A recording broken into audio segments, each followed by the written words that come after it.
Hey guys, what's up? Welcome back to another video on my channel. My name is Josh Fan of ShowMeFootball.com and ArrowheadAddict.com. And we are back live to talk about this Kansas City Chiefs 31-13 victory over the Las Vegas Raiders on a Saturday to lock up the number 1 seed in the AFC.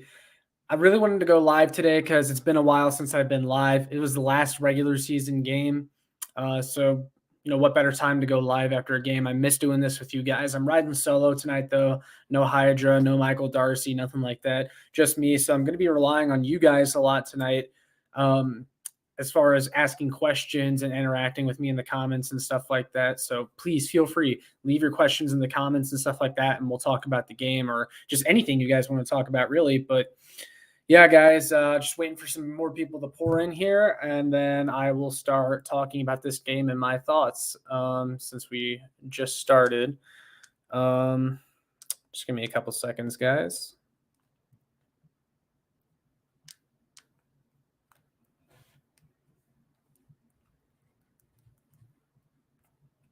All right.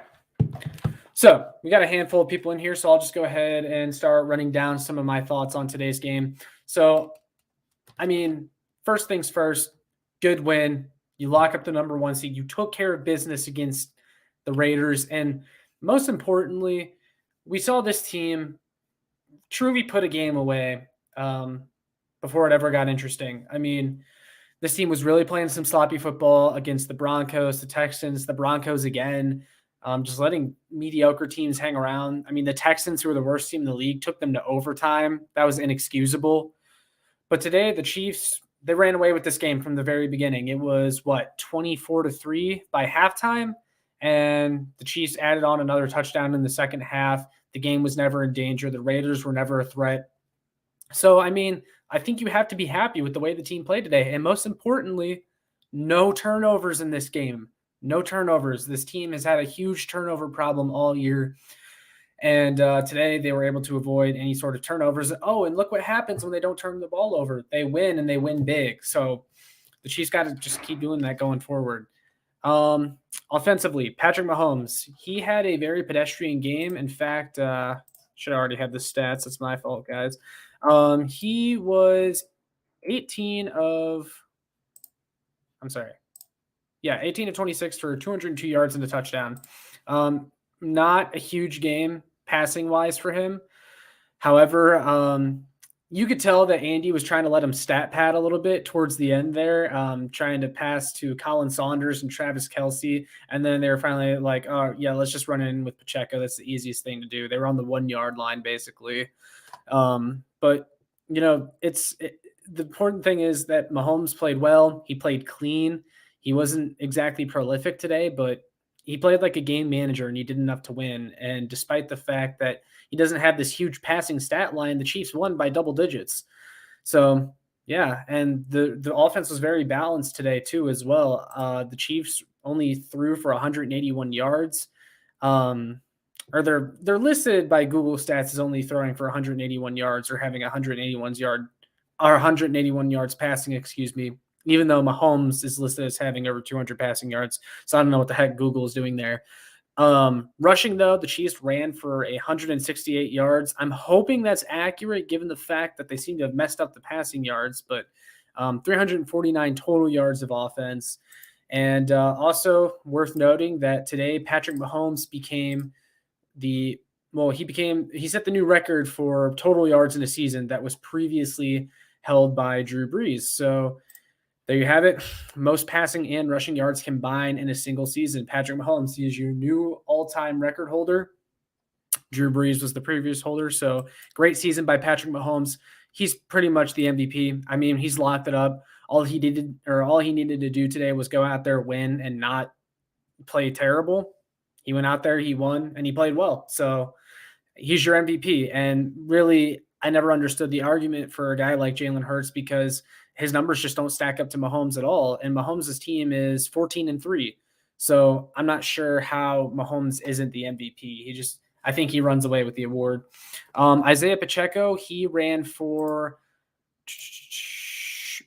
64 yards on 8 carries. He had a touchdown. He looked really good in this game.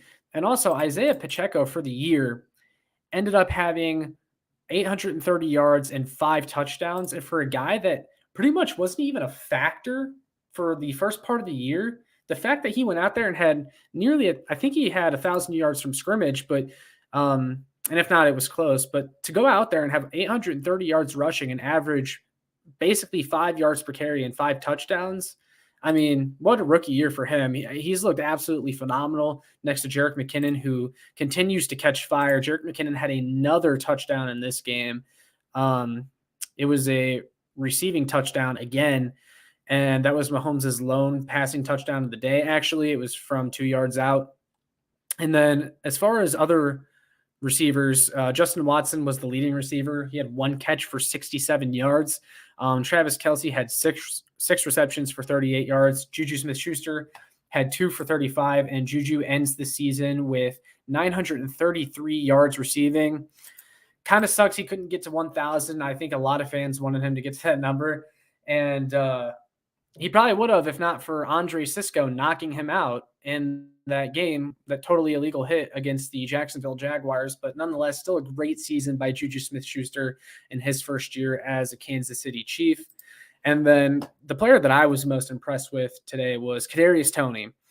Kadarius Toney had 3 carries for 26 yards, and he had 2 receptions for 18 yards, even though those aren't, and he had a touchdown as well. Even though he did not have, mind-blowing numbers, he didn't have mind-blowing numbers with the Chiefs, especially because he was injured.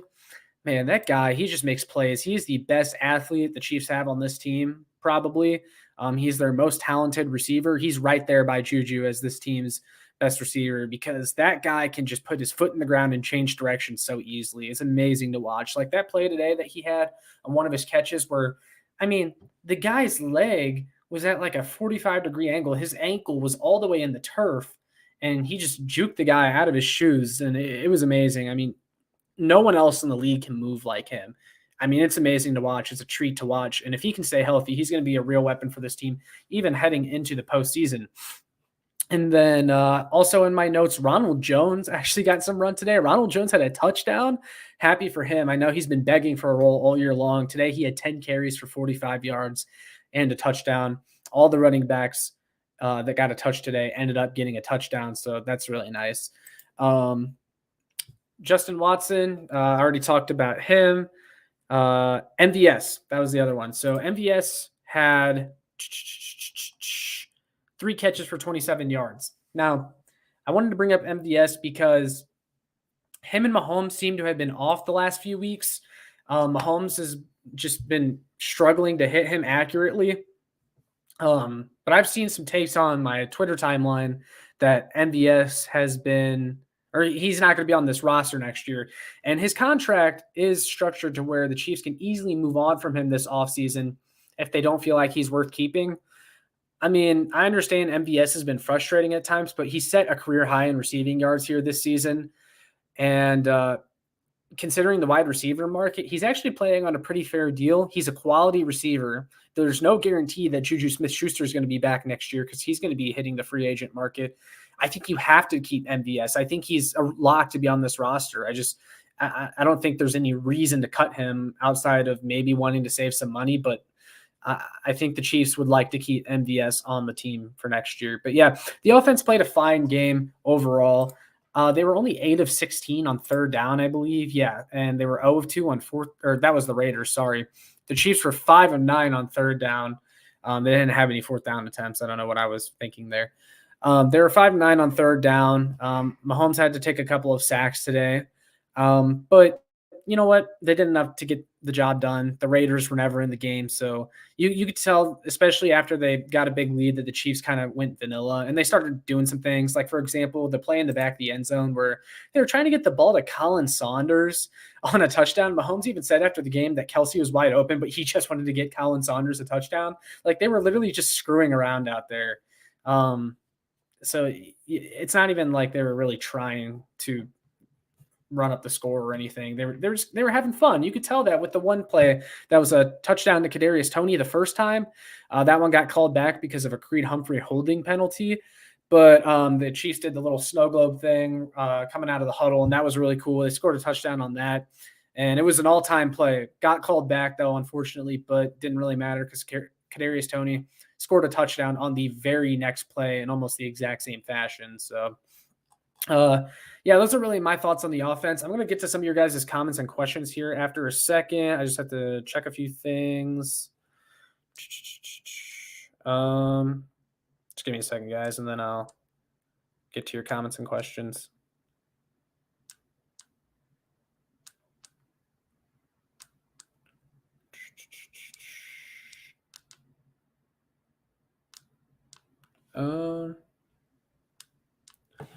All right. HFA Recon says defense played mostly well. Wish they played like that last week. I wish they played like that the last several weeks. I mean, I know some of the numbers would suggest that they actually played fine, but too many times I felt like other teams were able to get whatever they wanted on the Chiefs. So you know what? They played all right today. They really did. The only complaint I have for them today was the red zone defense. Since Spags has come to Kansas City, the Chiefs have actually been I think every year he's been here, they've been the worst red zone defense in the league. And I don't know why they continue to be one of the worst red zone defenses in the league, but I don't know. It does. I mean, they can win without being a great red zone defense, but it is what it is. That's Spags. That's Spags. That's what Spags been. That's what he's going to continue to be. You just got to hope the defense plays like they did today, more like they did today, and create turnovers, because that was a big difference. The Chiefs created a turnover today. They've struggled to create turnovers most of this year. Justin Reed, not Justin Reed, Juan Thornhill, he had that pick today. So that's a good start. Juan Thornhill's actually been playing better lately as well. That he had an interception, what was it, a couple weeks ago against the Seahawks? I mean, that dude's trying to get paid this offseason, and the Chiefs have needed him to step up. They've needed both of their safeties to step up. I'll touch on Justin Reed here in a little bit, but yeah, thanks for the question, HFA Recon. WWE Clark asks, how do you think the Chiefs match up against the Chargers or Jags? Well, I think they match up great against either. I'd probably rather see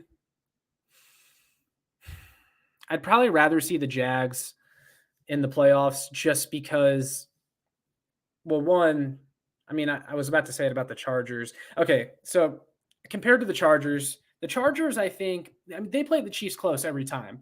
I mean, the Chiefs, I would trust them to beat the Chargers, but like, I don't want to see them again if we don't have to see them again. Beating a team 3 times in one season is extremely hard to do, no matter who it is. And the Jaguars, I mean, the Chiefs handled them whenever they played them earlier this season. I know the Jaguars have been playing better since then, but facing Trevor Lawrence or Justin Herbert, I'd rather face Trevor Lawrence. I'd rather face the Jaguars defense. So that's just me. HFA Recon says, do you think CEH is done at this point? We've seen what Pacheco, McKinnon, and Jones can do in the backfield. Yeah, I agree. I've been saying this for a while. Those of you that have been following me for a long time, I've never been a huge CEH guy. I've always thought that they were force-feeding him to justify that first-round pick, and he's never been very explosive. He never will be explosive. That's not something that changes throughout your career. He's slow. He's not super athletic. He's undersized, and he doesn't do much to make up for that. So, yeah, I mean, Pacheco, you've seen what he's brought to the table. He's an explosive, angry runner. He's got speed as well. Those runs that the Chiefs used to do on early downs with Clyde that would go for 1 or 2 yards are going for 5, 6, 7 yards with Isaiah Pacheco. And McKinnon, he's the perfect third down back. He's the pass catcher that the Chiefs wanted Clyde Edwards-Helaire to be. And then Ronald Jones, I don't think CEH does much better than Ronald Jones. So, yeah, there's no reason to activate CEH. I think he is done at this point. One, I don't think he's healthy. And there's just no point activating him this late in the season and getting him back and acclimated when your rotation has been doing great for you. So not only do I think CEH is done this season, he might be done with the Chiefs, like overall. So, yeah, those are my thoughts. Thank you for the question, though. WWE Clark says, what do you think of George Karlaftis now? Yeah, I was actually going to bring him up as well. Karlaftis, you guys know, I made that video about him prior to the Chiefs even drafting him. I made a video about prospects to stay away from in the first round. And George Karlaftis was on there mostly because I didn't love his ability as a pure pass rusher. I didn't like his lack of bend. I thought he was too much of a Spags guy, which is exactly why they brought him in. And I thought he had a DN2 ceiling when this team really needed a DN1. And for the first half of the season, I was right about Karlaftis. He wasn't giving them very much pass rush wise. And for a guy that played 72% of the defensive snaps, he was very quiet, wasn't making a lot of plays in the backfield. But yeah, man, he's come on as of lately. Like, you have to give him his props. And not only has he really upped his pass rushing game, the dude leads the league in batted passes at the line of scrimmage, which is extremely valuable. I never saw that coming with him because, again, he's not a super lengthy guy. He's not the lengthiest guy. His arms are not that long, but he just has really great instincts and a great knack for batting the ball down. So I've loved that about him. And yeah, he's up to 6.5 sacks on the season this year. I never saw that coming. I said to Connor, who I've had videos with on here before, I said, he's not coming in here and being an 8-sack guy in year one. Well, 6.5, that's damn near 8 sacks. So props to Karlaftis, man. The Chiefs really needed that out of him. They did, and they've gotten him. Eric says Clyde out. Yep, I agree. WWE Clark says, what would be a good deal for Juju? Oh, man, that's a great question. If I were the Chiefs, I would try to get him around $15 million per year. I think that's really fair for both sides. I don't think he's on the higher end. I don't see him getting what Christian Kirk got, not from the Chiefs at least. I mean, the wide receiver market this year in free agency is really weak, so I could see a team overpaying for Juju just because they really need a receiver. But as far as the Chiefs locking him up, I try to get him around $15 million per year, and I think that's a really fair deal. I think he deserves it too, because the guy is essentially a 1,000-yard receiver this year if he didn't get knocked out by Andre Sisco. Isaiah Neese says, all that talk people were saying we were going to be last in the AFC West didn't age well. Yep, I totally agree. I was one of those people that kind of thought that maybe the Chargers could steal the division just based on talent. But no, the Chiefs, they really didn't miss a beat. They didn't. And I'm pleasantly surprised by it. Yeah, they played bad at times this year. They played really frustrating. Yeah, they won the AFC West again. They swept the AFC West. They didn't even do that last year. They swept the AFC West. I think even most optimistic Chiefs fans didn't even see that coming. I thought somewhere they'd maybe drop a game to the Raiders, the Chargers or something, but nope. They cruised through the division, really. 1 second.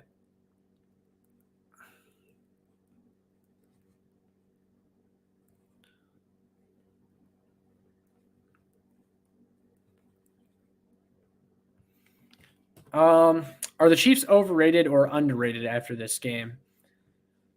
I'd say they're probably neither. I think they're properly rated. They're a very good team that when they play, their A game, nobody's beating them. They're the best team in the league. They have the most deadliest offense, right? But they can lose to anybody because they have a huge turnover problem. I don't think they just solved that in one game. It's good that they didn't turn the ball over today. I don't think the turnover issues are fixed because of it, though. They have a huge problem turning the ball over, and their defense is still pretty susceptible. They're pretty weak. I think they're like 23rd in the league this year. You can still pass on them pretty easily. They can get lost in some bad matchups. So, yeah, those are things you got to look out for. I think the Chiefs are properly rated. They're easily a Super Bowl contender, but it's not going to be a cakewalk for them. Lego Maego, nice to see you again. He says, let's effing go. Chiefs Kingdom, woohoo. What a victory tonight. Arrowhead, chop the like button. Yes, thank you. Please hit the like button because that really helps me out and helps me get seen. I'm going to hold off on some of your questions and comments, and I'm going to go into my in-depth thoughts on the defense. Sorry. First thing I wanted to highlight about the defense, Nick Bolton. I don't know if you guys knew, Nick Bolton has set a new single-season franchise record with 180 total tackles, besting Derek Johnson's previous mark of 179 tackles set in the 2011 season. That's huge, guys.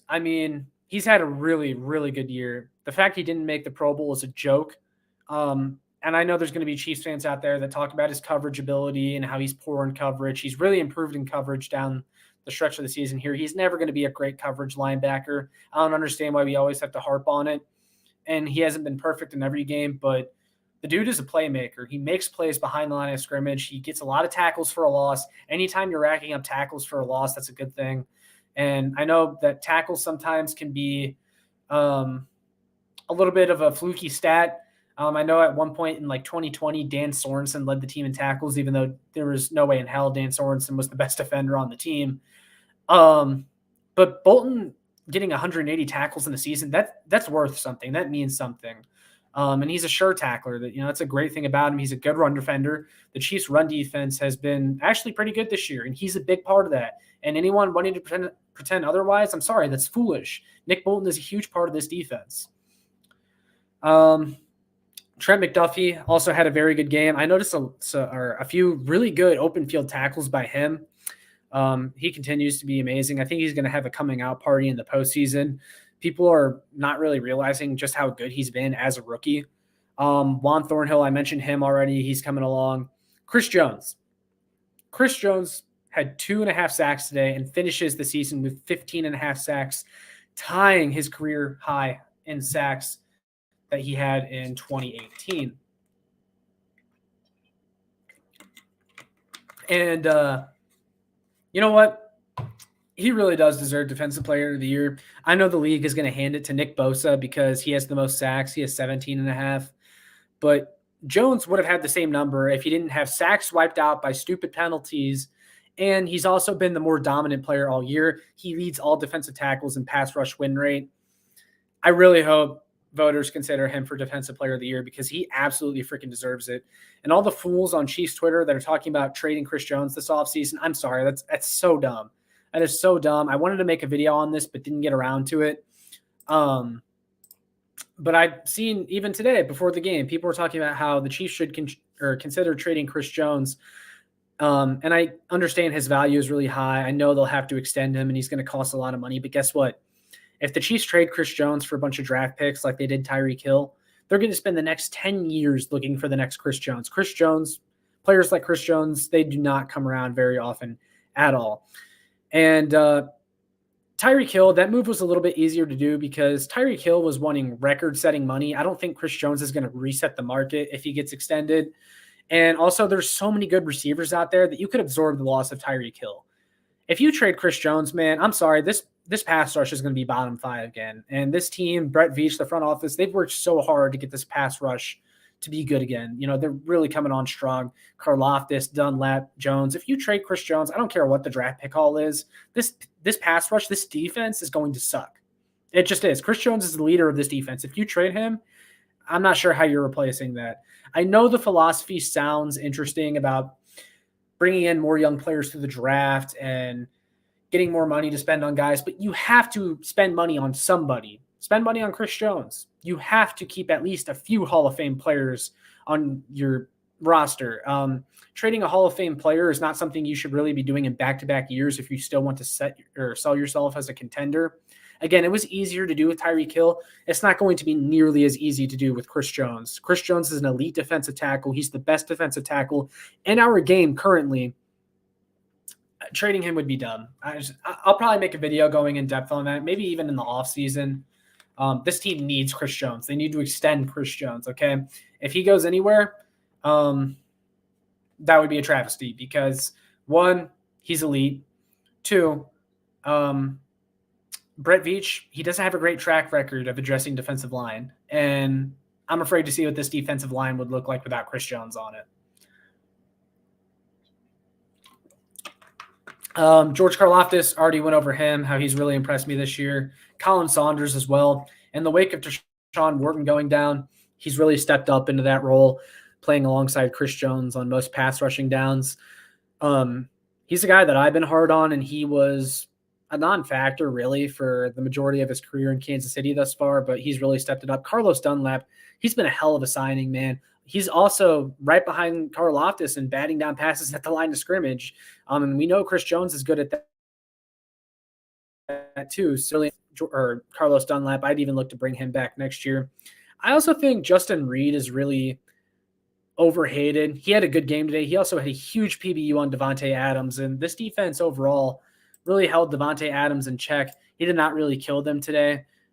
He had 5 receptions for 73 yards, pretty pedestrian day from him. And Jarrett Stidham only had 219 yards, 1 touchdown, 1 interception. I mean, this game went about as well as you could have hoped for. Defense played great. Offense, they did enough to get the job done. They weren't super prolific, but they didn't make mistakes. They played clean. This is a great way to head into the postseason. And the Chiefs lock up the number 1 seed, which is important because this means that the Chiefs will only have to play one of the Bills or Bengals, not both, like they had to do last postseason. And they're not going to see either of them until the the championship round. So they're not going to have to see any of those teams until the AFC championship game. They get the bye, which is super important. I made a video on that earlier today about reacting to the whole new AFC playoff seeding format or the new rule changes. I really encourage you guys to go watch that after this is done because I shared my thoughts in there and went in depth on some things. And I just really appreciate if you watched it. And I also had fun making it. But yeah, those are my thoughts on the game. I want to go into more of your guys' comments and questions though, so I'll find wherever I left off. Here we go. Tom Hood asks, will Hardman be ready for the playoffs? Yes, I believe he will be ready for the playoffs, especially with the bye week now. I know a lot of people were surprised to see that the Chiefs activated him off IR, yet he wasn't active for this game. The reason for that is because McColl was never ready to play this week. He was limited at practice all week. But if the Chiefs didn't activate him off IR, he would have had to stay on IR for the rest of the season if they did not get him off prior to this game. And that's why they did that. I knew they were probably going to rest him for this game, but I fully expect him to be ready for the postseason. Thank you for the question, Tom. Lego My Ego says, thoughts on the offensive play call with Saunders? I think Andy will try that again. They've tried to get Colin Saunders on a few offensive plays this year, but they've gotten like a penalty or something every time that kept them from trying it or completing it. I thought it was fun, though. This is the type of game where if you're going to do stuff like that, you do it. And I don't think it's the last time we see Colin Saunders out on the field on offense. Definitely not. Tom Hood says, I think they could beat the Chargers or Jags, but the Chargers are probably the better overall team. I pretty much agree. I like their chances over either team, obviously. I'd rather see the Jags, though. Lego Maego says, glad to see Bell in the field making plays. I agree. They also missed his blocking. Tom Hood again says, the Bengals and Bills will likely play each other in the second round, which is good for the Chiefs. Yep, just went over that. The Chiefs won't have to see either team to the AFC Championship game, which is absolutely huge. I don't really care about the whole neutral site thing. If the Bills are to make it, I talked about that in the video that I made previous to this live stream. Again, encourage you guys to go watch it. Lego says, thoughts on Chris Jones' 15 sacks? Correction, 15 and a half sacks. Got to count that half sack, but no, it's been a great season from him. You know, I gave my thoughts on that. Don't trade Chris Jones, please. That would be so stupid. Isaiah Nees says, by the way, Aaron Donald only has 5 sacks. Yep, that's true. He was also very good in the pass rush win rate department this year yet again, though. He just got injured. He had the high ankle sprain, and that kind of held him back this year. And that's most of the reason why Chris Jones has been the best defensive tackle in football this year. He's always been the second best next to Aaron Donald, but he was legitimately better than Aaron Donald this year. Tom Hood says, there's a chance we could get Hopkins in the offseason. Yeah, I mean, I know he's probably not going to be sticking around in Arizona. We'll see. If they can't keep Juju, I definitely think the Chiefs will bring in someone from the outside, maybe Michael Thomas or DeAndre Hopkins, somebody like that. Tom Hood, I didn't think we'd sweep the AFC West. Yeah, see, that's what I was saying too. I don't think a lot of people could see that coming. Even the supreme Chiefs optimists out there, I don't think anyone really saw them sweeping the AFC West.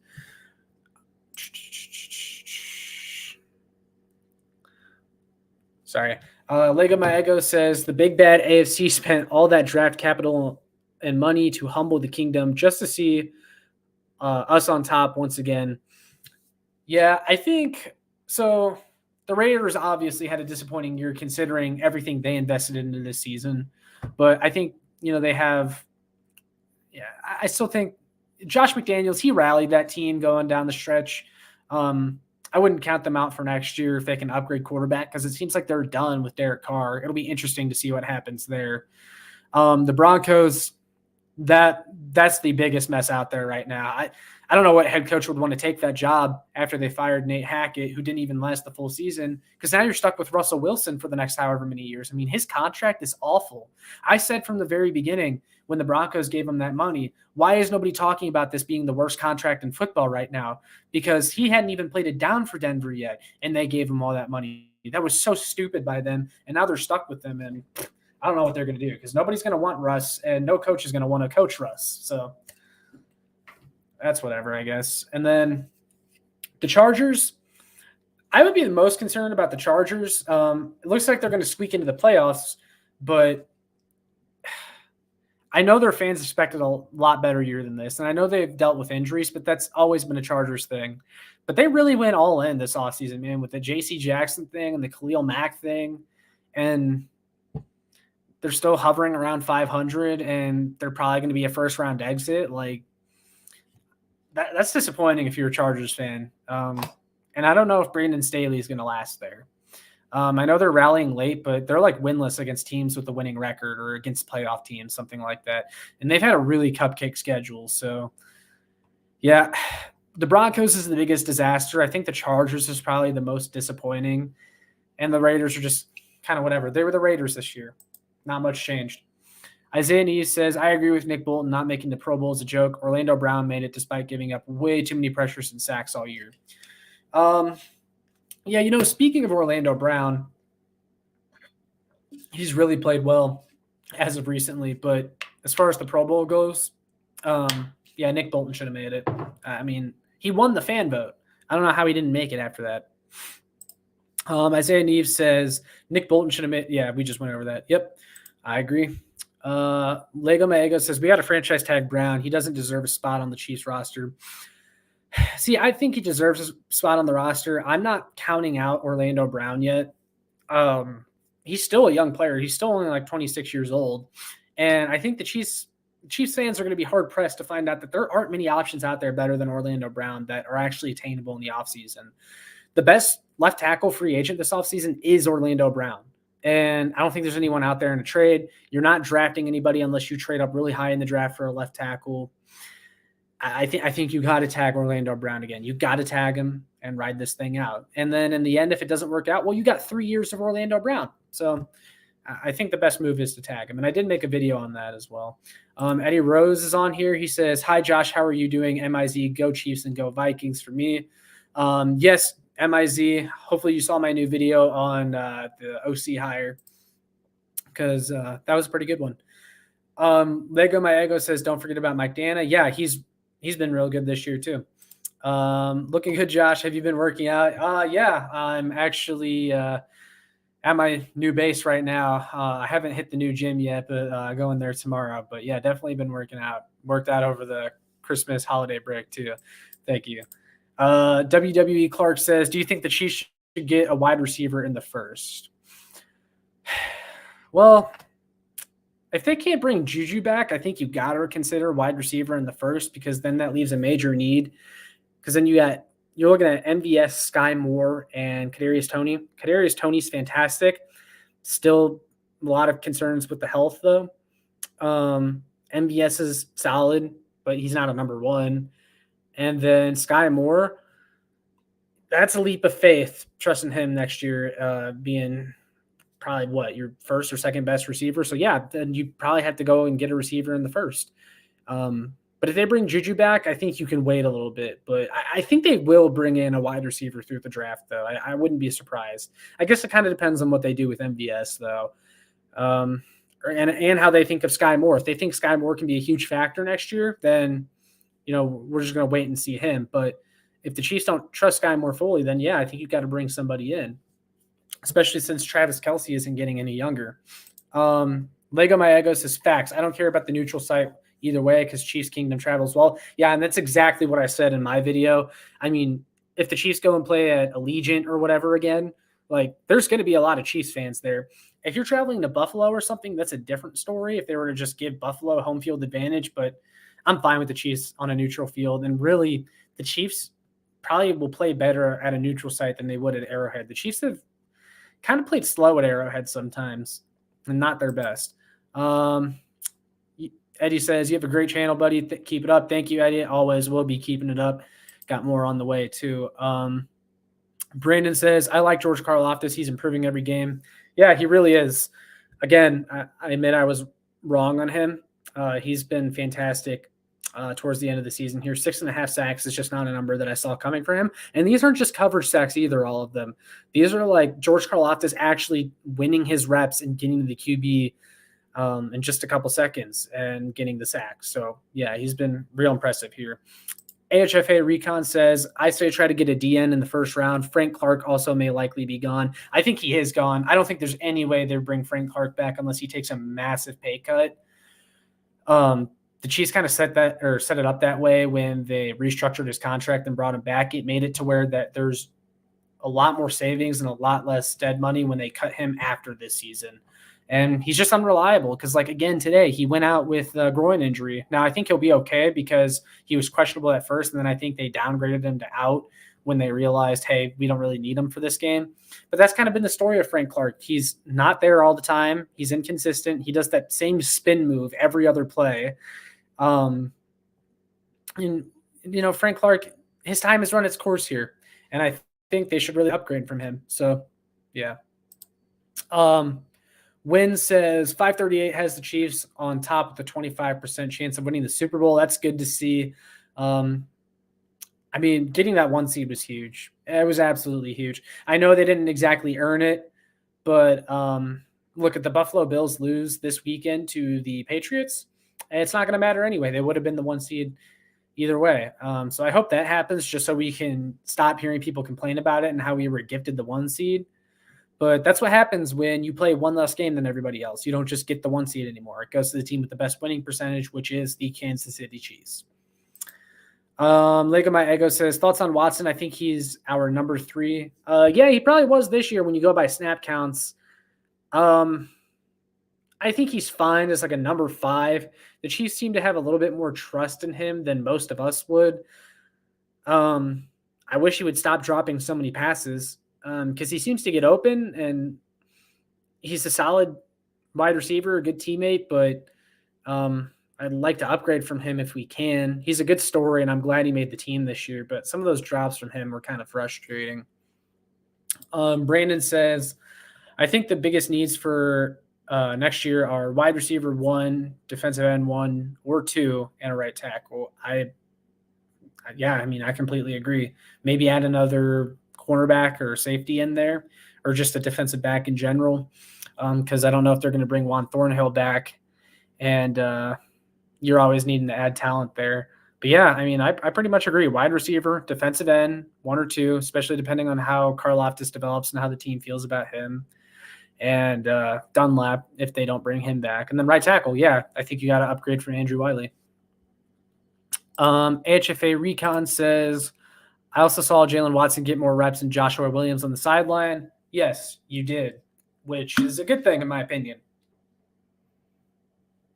I know Joshua Williams is really liked by the coaching staff. I know he was good in camp, but it has not translated very well to the games this year. He's put in more good snaps than people will give him credit for, and he's held his own a lot of the time. But just a little bit too often, more than you're comfortable with. He gives up huge plays. Spags puts him in bad position by lining him up one-on-one against like other teams' elite receivers. Like there were just stupid boneheaded decisions from Spags this year where he would one-on-one or man up Joshua Williams on Keenan Allen or Jamar Chase, and the Chiefs would get absolutely burned. And it's like, yeah, dude, that's what happens when you put your rookie 4th-round corner who played at an HBCU on a superstar.